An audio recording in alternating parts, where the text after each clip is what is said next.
They came pointing the guns at us.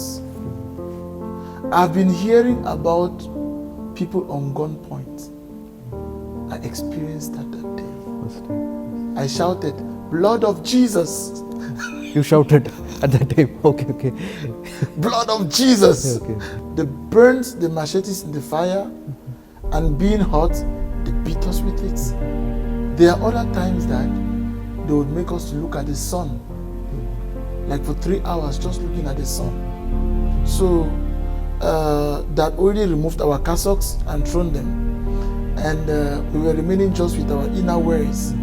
So they would beat us, and then the blood would clot on the dress and spend like 1 or 2 days. Then they would come and pull it by force. My God, why have you abandoned me? And they gave us a key of the car and said, "You can go. In the name of Jesus, I forgive you."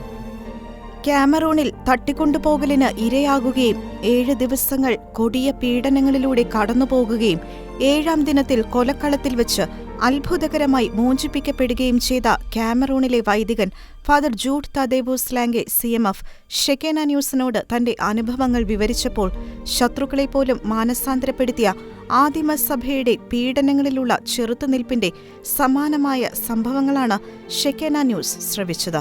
ന്യൂനപക്ഷ സമൂഹമായ ക്രൈസ്തവ സഭയെ തങ്ങളുടെ പക്ഷം ചേർക്കാൻ ഭരണകൂടത്തോട് വിഘടിച്ചു നിൽക്കുന്ന militant ഗ്രൂപ്പുകൾ നടത്തിവരുന്ന ശ്രമങ്ങളുടെ ഭാഗമായി 2018 ഫാദർ ജൂഡ് തട്ടിക്കൊണ്ടുപോകലിന് ഇരയായത്.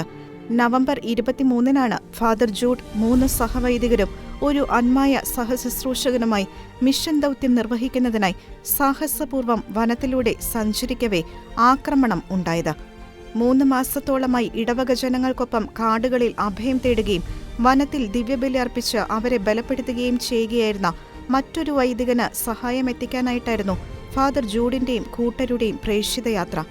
തോക്കുകളുമായി തങ്ങളെ വളഞ്ഞ യുവാക്കളുടെ സംഘം അന്ന് വരെ കേട്ടുകേൾവി മാത്രമായിരുന്ന കൊടിയ പീഡനങ്ങൾക്കാണ് തുടർന്നുള്ള 7 ദിനങ്ങളിൽ തങ്ങളെ വിധേയരാക്കിയതെന്ന് ഫാദർ ജൂഡ് പറഞ്ഞു. തോക്കിൻ മുനയിൽ കഴിഞ്ഞ ആ നിമിഷങ്ങളിൽ താൻ ഉറക്കെ യേശുവിന്റെ രക്തം വിളിച്ച് പ്രാർത്ഥിച്ച സംഭവം ഫാദർ ജൂഡ് ഓർത്തെടുത്തു. ഭരണകൂട വിരുദ്ധ ആക്രമണങ്ങളിലും കൊലപാതകങ്ങളിലും അവർക്കൊപ്പം ചേരാൻ കത്തോലിക്ക സഭ തയ്യാറല്ലെന്ന് വ്യക്തമായതോടെ ക്രൂര പീഡന മുറകളാണ് ആക്രമികൾ തുറന്നുവിട്ടത്.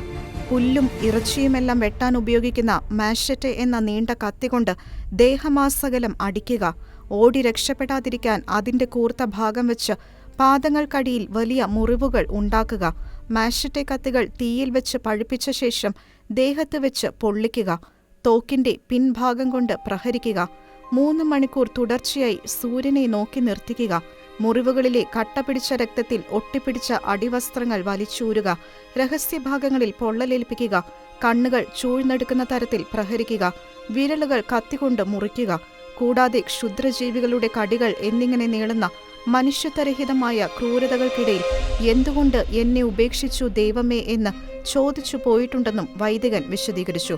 പക്ഷേ പീഡനങ്ങൾ വർദ്ധിക്കുന്തോറും പ്രാർത്ഥനയിൽ തനിക്കും കൂട്ടർക്കും ആഴത്തിൽ ബലപ്പെടാൻ സാധിച്ചുവെന്നും അങ്ങനെയിരിക്കെ ഒരു രാത്രി തങ്ങൾക്ക് കാവൽ നിന്ന യുവാവിനോട് ക്രിസ്തുവിനെപ്പറ്റി പറഞ്ഞതായും ആ വ്യക്തി ആ രാത്രി തന്നെ മാനസാന്തരപ്പെട്ട് അവിടെ നിന്ന് ഓടിപ്പോയതായും പ്രസ്തുത വ്യക്തിയുടെ ജ്ഞാനസ്നാന വാർത്ത പിന്നീട് അയാൾ തന്നെ അറിയിച്ചതായും ഫാദർ ജൂഡ് സാക്ഷ്യപ്പെടുത്തി. ദിവസങ്ങൾക്ക് ശേഷം പുലർച്ചെ സമയത്ത് ഉറങ്ങുമ്പോൾ "നീ എന്താണ് ഉറങ്ങുന്നത്? ഇപ്പോൾ പ്രാർത്ഥിക്കേണ്ട സമയമല്ലേ?"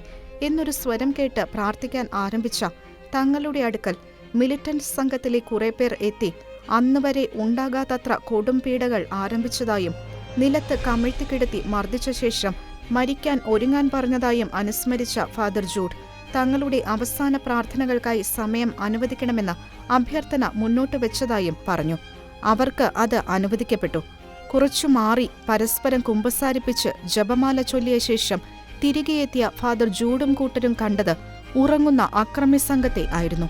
ഓടി രക്ഷപ്പെടാൻ തുനിയാതെ വീണ്ടും പ്രാർത്ഥിച്ചുകൊണ്ടിരുന്ന അവരെ കൊല്ലാനായി മറ്റൊരു സ്ഥലത്തേക്ക് കൊണ്ടുപോകാൻ കുറെ പേർ വരികയും തങ്ങളുടെ ശവക്കുഴികൾ തയ്യാറാണെന്ന് അറിയിക്കുകയും ചെയ്തതായി തുടർന്ന് ഫാദർ ജൂഡ് വിവരിച്ചു. പിന്നീടുണ്ടായത് ഒരിക്കലും വിശ്വസിക്കാനാകാത്ത സംഭവമായിരുന്നു. കൊലക്കളത്തിലേക്ക് ആനയിക്കപ്പെട്ട തങ്ങൾക്ക് കാറിന്റെ താക്കോൽ തന്ന് വിട്ടയച്ചതിന്റെ പിന്നിലെ ദൈവിക പ്രവൃത്തിയുടെ ചുരുളഴിഞ്ഞത് എങ്ങനെയെന്ന് വിവരിക്കാൻ ഫാദർ ജൂഡിന് വാക്കുകൾ ഉണ്ടായിരുന്നില്ല.